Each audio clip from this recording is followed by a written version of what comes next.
Barack Obama leaned into the podium, calm but cutting. On live television, with the cameras catching every flicker of his smile, he aimed straight at Donald Trump. "This man," Obama said, his voice steady, "has turned politics into a circus, loud, angry, and hollow." The audience cheered. The clip was already destined for headlines. But in the same breath, before the applause even cooled, another voice cut the air. J.D. Vance, sitting just off to the side, leaned forward into his mic. One sentence. 13 words. And the studio didn't clap, didn't cheer, didn't laugh. It froze because the line wasn't just a comeback. It was an ending. Like and subscribe. Because when the room freezes, you know you're watching history tilt. Some stages are built for speeches. Some turn into arenas without warning. The auditorium was designed for spectacle. Polished lights overhead, rows of polished seats below, the press section buzzing with recorders already live. This wasn't a closed-door policy forum. This was primetime America. Obama walked in like he owned the frame. He didn't rush, didn't wave frantically. He let the applause wash over him, chin slightly lifted, the calm commander of cadence. Every step was a reminder. He knew this stage, he knew its rhythms, and he knew how to land a line. Donald Trump was there too, hands folded, jaw tight, waiting for his turn, but itching for the camera.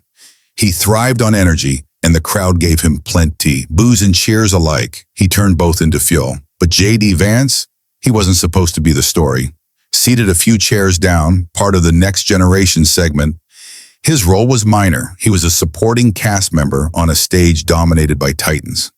Staffers assumed he'd say little, maybe offer a respectful nod, then fade into the night. The program began like a play everyone had seen before. The moderator tossed broad questions: leadership, unity, the future of the country. Obama answered with polish, each phrase tight, rehearsed, tested. He attacked Trump not with rage, but with ridicule. "The presidency," he said, "isn't a reality show. It's reality."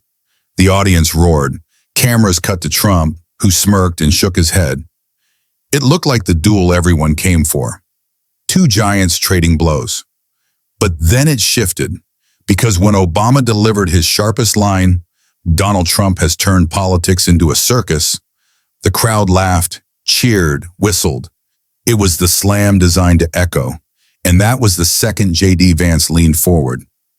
He wasn't scheduled, he wasn't spotlighted, but he was about to change the entire frame. It wasn't a speech, it wasn't a retort, it was one line, and it hit harder than the applause. The roar for Obama's line about the circus was still rolling through the hall when J.D. Vance leaned toward his microphone. Not with the hesitation of someone waiting his turn, but with the quiet certainty of someone who knew he had exactly one bullet and intended to fire it. "Mr. President," Vance said, his voice calm, almost conversational, "if this is a circus, then maybe the clowns were already writing the rules before Trump walked in." The laughter stopped mid-echo. It didn't flip to boos. It didn't flip to cheers. It just stopped. The audience wasn't sure whether to gasp or clap. The silence didn't come from confusion. It came from recognition. Obama's smile flickered. Trump's eyebrows shot up. The moderator glanced to the control booth as if to ask, "Do we cut this?" Vance wasn't done. He leaned back now, hands folded, and let the weight of the sentence settle. "You don't get to blame one man for the rot when the foundation was already crumbling. That circus tent you're pointing at, it was pitched long before Donald Trump ever ran for office. It wasn't volume, it was gravity, and it pulled the entire conversation out of Obama's rhythm. For the first time, the cameras panned to Vance, not as filler, not as a cutaway shot, but as the center of the stage. Viewers at home who thought they were watching the familiar Obama-Trump duel suddenly had a new frame in their living rooms. The rookie senator who had just cut through the noise with a single stinging line. Obama cleared his throat, ready to counter. Trump smirked, ready to pile on. But neither moved fast enough. The room was still replaying Vance's sentence in their heads, and that's what made it lethal. Obama's slam had drawn laughter. Vance's reply had drawn silence. Silence means it landed deeper. Two giants entered the ring. A third voice stole the silence. The crowd had walked in expecting a binary, Obama versus Trump, polished elegance versus brash fire. They'd seen it before and they wanted to see it again. Familiar drama, old rivals circling each other like boxers too famous to retire. But the silence that followed J.D. Vance's single line shattered that frame. Suddenly, the duel wasn't just two-dimensional anymore. The camera lens widened, and there he was, younger, calmer, less known but no less dangerous. The man who had slipped into the space between applause and outrage and filled it with stillness. Obama adjusted his papers, the tiny shuffle magnified by microphones that had just carried a silence too heavy to hide. Well, he began, trying to reclaim rhythm. When we talk about foundations, Senator Vance, we ought to remember who poured the concrete. He aimed to lift the duel back into his cadence, into his comfort zone. Trump leaned in, grinning, ready to pile on. He's right, Barack. You built that circus tent, and I just put up the marquee. Laughter scattered, but it was jagged, half genuine, half forced. The audience didn't want the old banter anymore. They wanted to see if Vance would speak again. And he did. Mr. President, Vance said evenly, with all respect, if the foundations were crumbling before Trump, then the fair question is, who was in power while the cracks spread? The duel was supposed to be Obama versus Trump, but with one sentence, Vance had turned it into Obama versus his own record, and that was terrain no applause could fix. The moderator, sensing the tectonic shift, stammered about moving on, but the cameras had already made their choice. The duel wasn't just two anymore, it was three, and for the first time the room didn't look like a rematch. It looked like an ambush. When rhythm breaks, even masters of cadence can stumble. Obama was no stranger to challenges. He'd faced hecklers, hostile press, and partisan walls built higher than this auditorium's ceiling. But this was different. He wasn't sparring with Trump, the opponent he'd rehearsed for. He was sparring with someone the crowd hadn't expected to matter. And surprise is the hardest opponent of all. He straightened his notes, the tiny shuffle amplified in the mic. Senator Vance, he said with the tone of a professor trying to reel in a sharp student, we can trade clever lines all night, but governing isn't about sound bites, it's about responsibility. And when Donald Trump walked into office, the world saw what happens when responsibility is traded for chaos. The crowd, relieved to be on familiar ground, applauded. This was Obama's strength, turning every question into a broader moral. His words wrapped around the stage like a teacher's lecture. Calm, elevated, practiced. He was trying to recenter the duel, to bring the conversation back to the original marquee, Obama versus Trump. But J.D. Vance didn't let him. Responsibility, Vance said, leaning forward again, isn't a word you get to define only after the cracks show. If chaos began with Trump, why was the stage already shaking before he arrived? Why were people in Ohio, in Michigan, in Pennsylvania, places I represent, already saying government had stopped hearing them? That circus didn't start in 2016. It started when leaders ignored the people who built the tent. The applause faltered. The crowd shifted, because Vance wasn't sparring for Trump's sake.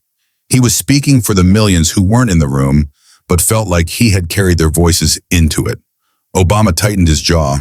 His famous smile stayed, but the edges frayed. He countered. So the solution is Trump, the man who turned every frustration into division? Vance didn't blink. No, the solution is honesty, and the honest truth is that blaming him alone is rewriting history. If we want to stop the circus, Mr. President, we have to admit who raised the tent poles. The silence that followed wasn't the awkward kind, it was the heavy kind, the kind people replay later to decide where they stood. Trump leaned back, arms folded, grinning like a man who just watched a younger fighter land the punch he'd wanted to throw. The duel had slipped again. Obama had tried to pull it back into his rhythm, but rhythm breaks when someone else owns the silence. Sometimes a stage stops being a stage. It becomes a test, and the audience knows it. The moderator tried to pivot to another topic, flipping through his notes like a man searching for an escape hatch. But the room wouldn't move on. The weight of the last exchange kept the spotlight frozen. Every camera was aimed at Vance now, not because of his title, but because of the tension he'd created. Obama leaned back, letting his hand rest on the desk. He looked calm, But every glance, every small pause told the story of a man recalculating. He had faced senators, governors, and rivals before. But this wasn't just a rival. This was a younger man using his own silence against him. Vance spoke again, not loud, but steady enough to carry. Mr. President, you built your career on hope, but hope only works if people believe it still applies to them. Ask the factory workers who saw their plants close in 2008. Ask the families in the Midwest who felt invisible during your administration. If Trump is a symptom, maybe the disease was neglect. The words sliced differently. They weren't insults, they were indictments. Not shouted, not theatrical, just steady enough to make the crowd shift uncomfortably in their seats. Obama countered, "Oh, ma'am," trying to reclaim moral ground. Every administration faces crises. We made choices in the best interests of the country, and history will show we left America better than we found it. Trump smirked, raising his hand theatrically like he wanted to object in a courtroom. "Better? You left us broken, Barack. That's why I walked in." The crowd reacted. Boos, applause, a surge of divided energy. It sounded like the duel was resetting. But then Vance cut in again, the younger voice slicing through the din like glass. "Maybe history will judge, but tonight isn't about history, it's about honesty. And honesty means admitting that both of you, for all your differences, left millions of Americans behind. You blame Trump. Trump blames you. The truth is, both of you built this stage. And I'm standing here because the people in Ohio are tired of being props in your feud." The crowd went silent again, more stunned than divided, because the duel everyone expected, Obama versus Trump, had just been reframed. Now it was Obama and Trump versus Vance. Trump leaned forward, clapping slowly, theatrically, like he enjoyed the ambush. Obama pursed his lips, unwilling to let the younger man have the last word but unsure which path would avoid making it worse. The moderator, sensing history more than policy, let the silence breathe. Some exchanges end in the room, others leave before the lights cool. By the time the moderator managed to regain the floor, the clip was already gone, launched out of the auditorium like a flare in the night. Staffers in the press section weren't writing summaries anymore. They were editing captions. Obama calls Trump a circus. Vance calls out the whole tent. The split screen had practically built itself. Producers whispered, "This is the viral cut." Obama, then Vance, one after the other. Phones lit up in the rows behind, texts buzzing from colleagues across town. "You seeing this? Get it clipped. Get it online." Trump reclined in his chair, pleased, content to let someone else throw the punch he'd wanted to land. Obama sat straighter, face controlled but taut, aware that the silence after Vance's words was replaying louder than his own carefully crafted slam. Back in Ohio, bars, diners, and living rooms were already buzzing. Viewers leaned forward, rewinding the stream. First the applause for Obama's circus line, then the dead stop when Vance's voice broke through. Commentary feeds lit up. "That was brutal. Obama walked into that one. Did J.D. Vance just outflank both of them?" The audience in the hall shifted too.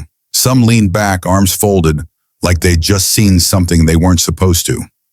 Others nodded, not loudly, not cheerfully, but with the kind of small recognition that sticks deeper than applause.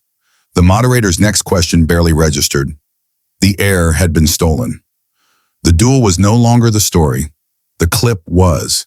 And everyone in the room knew it would be replayed on loop by midnight, captioned, dissected, debated.